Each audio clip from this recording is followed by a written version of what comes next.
కొబ్బరి అన్నము.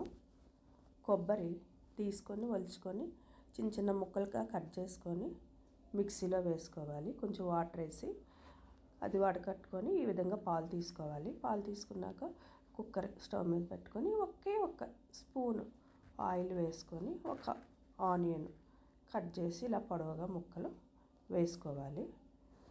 వేసుకొని ఇలా ఫ్రై చేయాలి, వేగనివ్వాలి.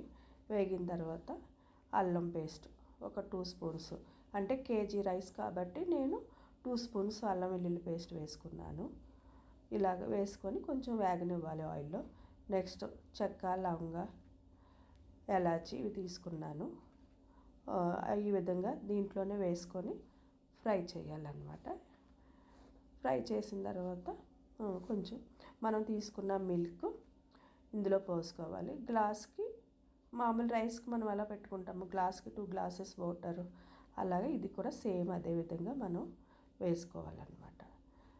అయితే దాంట్లో కొంచెం చిటికెడు పసుపు ఓకే వేయాలి. తర్వాత ఒక హాఫ్ స్పూను కారము ఓకే, అంటే తగినంత సాల్ట్ వేసుకోవాలి. వేసుకొని ఇలాగా పాలు బాగా మరిగే వరకు వచ్చిన తర్వాత మనం కడిగి పెట్టుకున్న రైస్ వేసుకోవాలి. వేసుకొని ఒకసారి కలుపుకొని సాల్ట్ అది సరిపోయిందా లేదా చూసుకొని మనం కుక్కర్ ఇలాగ బబుల్స్ వచ్చేలాగా ఉడకనిచ్చి మనం కుక్కర్ మూత పెట్టుకోవాలి. పెట్టి మామూలు విజిల్స్ వేయించుకోవాలి.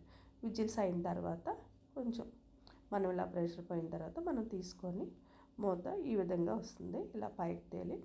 అయితే దీన్ని మనం కిందికి పైకి వేసుకోవాలి. చాలా టేస్టీగా ఉంటుంది ఈ కొబ్బరన్నం. అయితే ఇది చెన్నై సైడ్ చేస్తారు ఎక్కువగా. ఇలా మీరు ఒకసారి ట్రై చేసి చూడండి, ఎంతో టేస్టీ కొబ్బరన్నం.